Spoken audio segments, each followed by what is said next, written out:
Good morning, praise the lord. આજનું વચન જોઈએ.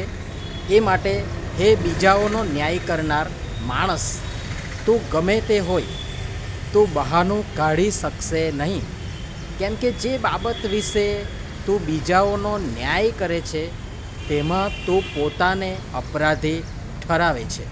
કેમ કે તું ન્યાય કરનાર પોતે પણ તે જ કામો કરે છે. રોમનોને પત્ર તેનો 2 અધ્યાય અને તેની 1 કલમ. આજનો વિચાર ખ્રિસ્તમાં અતિ પ્રિયવાલા મિત્રો, પ્રભુ ઈસુ ખ્રિસ્તના ગૌરવી મહાન ઉદ્ધારક નામમાં આપ સર્વને ફરીને એકવાર આજની સવારની પ્રેમભરી સલામ. મારા અંદર, મારામાં મારું ખુદનું જીવન પાપ, દુષ્ટતા, ભ્રષ્ટતાઓથી ખદબદતું હોય અને હું બીજાઓને તેમના ગુણ દોષ બતાવતો ફરું તો એ કેમનું ચાલે? પ્રથમ મારામાં જે વિકારો છે, અવિકારો છે, દુષ્ટતા અને ભ્રષ્ટતા છે એ દૂર કરવાના હોય અને ત્યાર પછી પણ હું બીજાઓના પાપ કે વિકારોનો ન્યાય કોઈ સંજોગોમાં, કોઈ કાળે કરી ન શકું. એ મારું કામ નથી, એ ઈશ્વરનું કામ છે. પણ માણસ સ્વભાવે આ બાબત વારસામાં લઈને આવે છે ને એ બાબત એને વારસામાં મળી પણ છે કે તેને પોતાની ભૂલ, વિકાર, પાપ, અપરાધ, દુષ્ટતા, દુરાચાર, ભ્રષ્ટતા દેખાશે નહીં. અને દેખાશે તો પણ તે તેના પર ઢાંક પીછોડો કરશે ને તેને સંતાડવા, દબાવવા નીત નવા પ્રયત્નો કરશે. પણ તેને બીજાઓના અપરાધ જે ન દેખાતા હોય, જે દેખાતા ન હોય અને ન જણાતા હોય એ પણ શોધવાની અને તેને જાહેર કરવાની, જાહેરમાં લાવવાની એ ઉત્કંઠા, એ તાલાવેલી અને હાઈપીચ રહેશે અને રહે છે. આજની મોટાભાગની જે માથાજીક, આપણી સરળ શબ્દોમાં જો આપણે સમજી શકીએ એ કે આ મોટાભાગની જે માથાજીક છે, લડાઈ છે, ઝઘડા છે, તૂટતા સંબંધો છે, બગડતા વ્યવહારો છે, એ વગેરેના મૂળ કારણોમાંનો આ પણ એક છે કે આપણે પોતાના નહીં પણ બીજાના પાપોને વધારે પ્રાધાન્ય આપીને તેને બહાર લાવવા માટે પ્રયત્ન કરીએ છીએ. વચન બહુ જ સ્પષ્ટ કહે છે કે હે બીજાઓનો ન્યાય કરનાર માણસ, તું ગમે તે હોય. બહુ ધ્યાનથી સાંભળજો અને વાંચજો. વચનમાં સ્પષ્ટ લખ્યું છે કે હે બીજાઓનો ન્યાય કરનાર માણસ, તું ગમે તે હોય.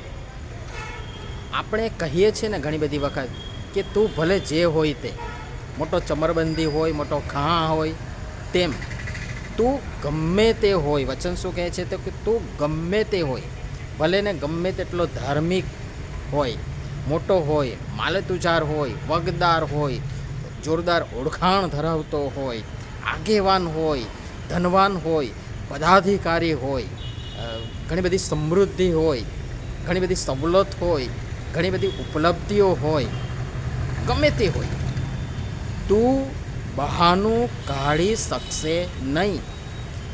દાવો, દલીલ, બહાનું ચાલશે નહીં. હું તો બહુ ધાર્મિક હતો અને છું, મોટો ધર્મી અને મોટો આગેવાન હતો, કેટલું કામ કર્યું. આપણે વારે વારે આ બધું ગણાવીએ છીએ કે મેં આ કર્યું, પેલું કર્યું, ઢીકણું કર્યું. માણસોની દ્રષ્ટિમાં, આપણી દ્રષ્ટિમાં જે સારું છે, દેવની દ્રષ્ટિમાં નહીં, માણસોની દ્રષ્ટિમાં મેં આ કર્યું, મેં પેલું કર્યું. પણ કેટલાના દિલડા દુભાવ્યા એનું શું? કેટલાયનું છીનવી લીધું એનું શું?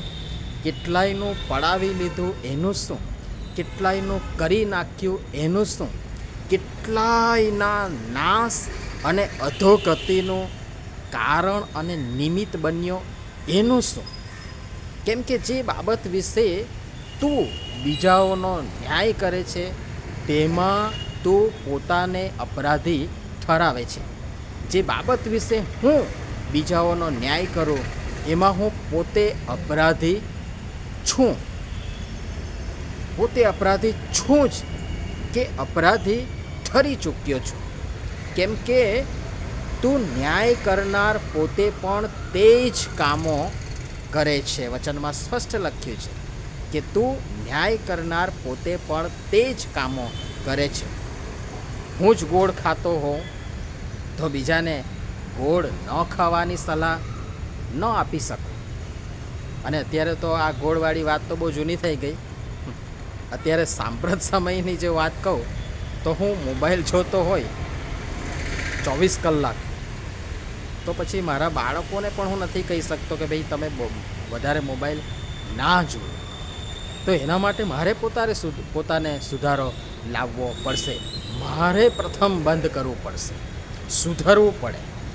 ઘણી બધી વખત અંતર આત્મા આપણને ડંખે છે અને ખ્રિસ્તના અનુભવમાં આવ્યા પછી તારણ અને ઉદ્ધારની એ ખાતરીને એ અનુભવ થયા પછી સર્વ વિશ્વાસીઓને, માત્ર વિશ્વાસીઓને પવિત્ર આત્માનું કૃપાદાન મળે છે.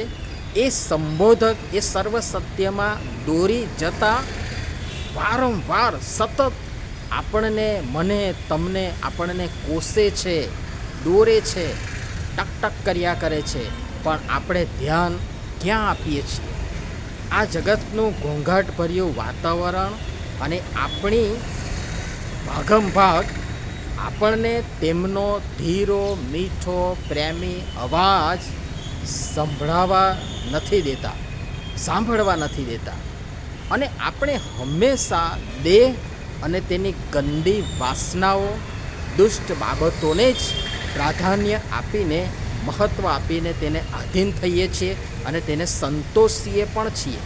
ટૂંકમાં એટલું કહીશ કે પ્રથમ પોતાને જોઈએ, પ્રામાણિકતાથી જોઈએ, આત્મમંથન કરીએ, આત્મ તપાસ કરીએ, તપાસીએ, સુધારીએ, સ્વીકારીએ, તો બીજાને જોવાની અને બીજાનો ન્યાય કરવાની જરૂર પડશે નહીં. અને પ્રભુ પિતા પરમેશ્વર આ બધી બાબતો હકારાત્મક વલણ સાથે સમજવા આપણને સર્વને તેમની કૃપા આપો. આમીન. ધન્યવાદ.